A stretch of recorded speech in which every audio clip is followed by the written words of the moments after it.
El prólogo de Orit, 25 de agosto. Santo Apóstol Bartolomé. Este día se celebra el traslado de las reliquias de San Bartolomé, mientras que su mayor fiesta es el 11 de junio, cuando el gran apóstol fue circuncidado en la cruz en Albanópolis, Debren en Armenia. Los cristianos removieron su cuerpo y lo enterraron honorablemente en un ataúd de plomo. Puesto que en la tumba del apóstol sucedían muchos milagros, particularmente curaciones de los enfermos, aumentó el número de cristianos. Los paganos tomaron el ataúd con las reliquias de San Bartolomé y lo echaron al mar.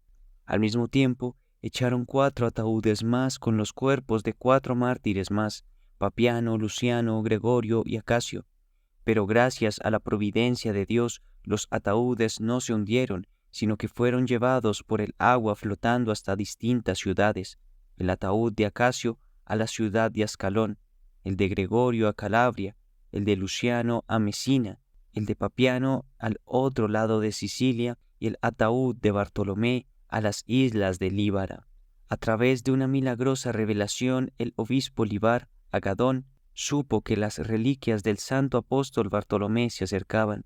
Con los clérigos y la gente, Agadón salió a la costa y recibió el ataúd con gran alegría.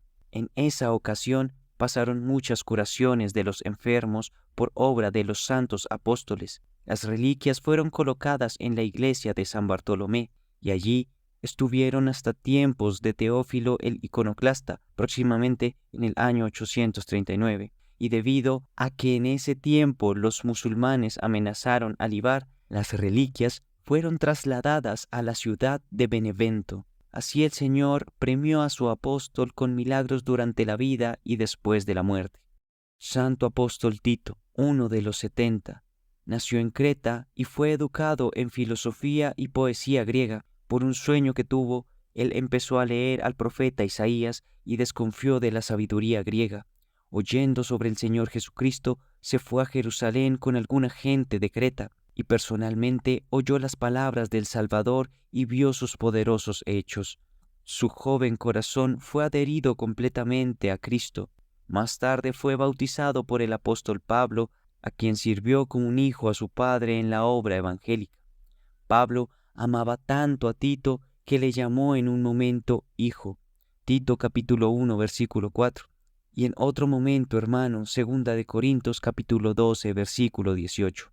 Tito viajaba mucho con el gran apóstol del pueblo. Fue ordenado por él como obispo de Creta. En el momento del padecimiento de Pablo, Tito estaba presente y encerró honorablemente el cuerpo de su maestro y padre espiritual. Entonces volvió a Creta, donde con gran éxito bautizaba a los paganos y dirigía sabiamente la iglesia de Dios hasta su profunda vejez. Entró en su descanso a los 94 años de vida. Santos confesores de Edesa sufrieron mucho en las cárceles y en el exilio por la fe ortodoxa en tiempos del emperador Valente, quien fue el partidario de la herejía arriana, pero después fueron liberados durante el emperador Teodosio. San Menas, patriarca de Constantinopla, dirigió sabiamente la iglesia desde el 536 hasta el 552. Antes fue encargado de la iglesia de San Samson para los pobres y desamparados.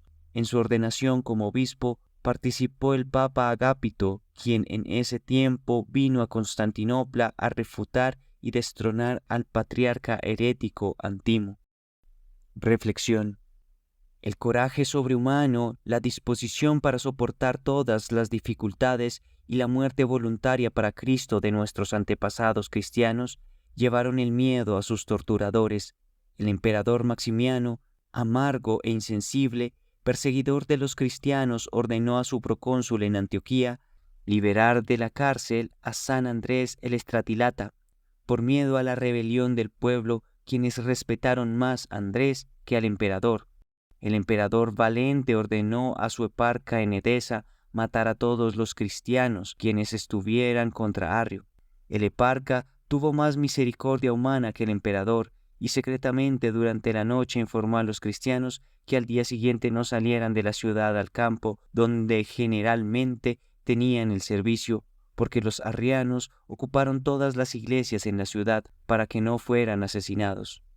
En oposición a esa advertencia, los cristianos por la mañana alegremente salieron al campo, felices porque sufrirían por la fe verdadera. El eparca, yendo a la ciudad con los soldados, vio a una mujer cristiana con un niño en sus manos, como iba deprisa al campo pasando a los soldados.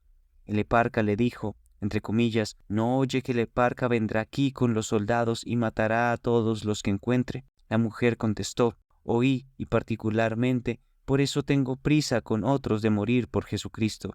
El eparca la preguntó otra vez, ¿y ese niño por qué lo llevas contigo? La mujer contestó, quiero que mi niño también se haga digno del martirio conmigo. Oyendo y viendo esto, el eparca lleno de miedo volvió y contó todo al emperador. El emperador se espantó también y retiró su mandamiento sobre la matanza. Contemplación. Contemplar la extraordinaria generosidad de David. Primera de Samuel capítulo 24. Primero, cómo Saúl persiguiendo a David entró por su ignorancia en la cueva que estuvo David con sus hombres. Segundo, cómo los hombres apresuraban a David a matar a Saúl, pero David no hizo eso. Tercero, cómo David gritó a Saúl, entre comillas, que el Señor juzgue entre tú y yo. Sermón sobre la cárcel abierta y la tiniebla iluminada, entre comillas, para decir a los cautivos, salgan, y a los que están en las tinieblas, manifiéstense. Isaías capítulo 49, versículo 9. ¿Quién es el más grande cautivo sino aquel que está atado por los pecados? ¿Hay más grande tiniebla que la tiniebla del pecado, la muerte y el infierno? ¿Quién puede liberar los pecados? Únicamente Dios. Eso lo admitían incluso los escribas y fariseos. Marcos capítulo 7, versículo 7. Cristo liberó de los pecados a muchos y los hizo libres y sanos.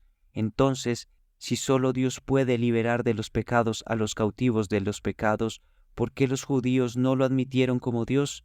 Porque ellos también fueron atados por el pecado y no pudieron reflexionar lógicamente hasta el final, ni se entregaron al Señor para que Él los liberara de las cadenas del pecado. Miren en qué estupidez caen los sabios judíos, mientras que por un lado afirman que solo Dios puede soltar a la gente del pecado, y por otro lado acusan a Cristo de que Él actúa con la ayuda del diablo. El diablo es aquel que ata. ¿Cómo Él puede soltar? El diablo es aquel que destruye al hombre. ¿Cómo lo salvará? Allí donde están los diablos, allí está la cárcel, el pecado, la muerte y el infierno. Solo Jesucristo tuvo el poder de Dios incomparable para liberar y salvar de esa cárcel las almas de la gente. Entre comillas, Hijo, tus pecados te son perdonados. Marcos capítulo 2, versículo 5. Joven, yo te lo ordeno, levántate. Lucas capítulo 7, versículo 14. Lázaro, ven afuera. Juan capítulo 11, versículo 43. Con su poderosa palabra, Él destruirá las cadenas de los pecadores y llevaba a los muertos a la luz de la vida. A través de su aparición en el infierno, Él destruyó el trono de Satanás y liberó las almas de los justos. A través de su resurrección, Él reveló completa y perfectamente su irresistible autoridad sobre todas las cadenas del diablo, sobre todas las intrigas del infierno y sobre el último enemigo, la muerte. Oh Señor, el vencedor de los demonios, liberador de los pecados, resucitador de los muertos, te veneramos y a ti oramos. Líbranos, resucítanos y bendícenos. A ti la gloria y el agradecimiento por los siglos de los siglos. Amén.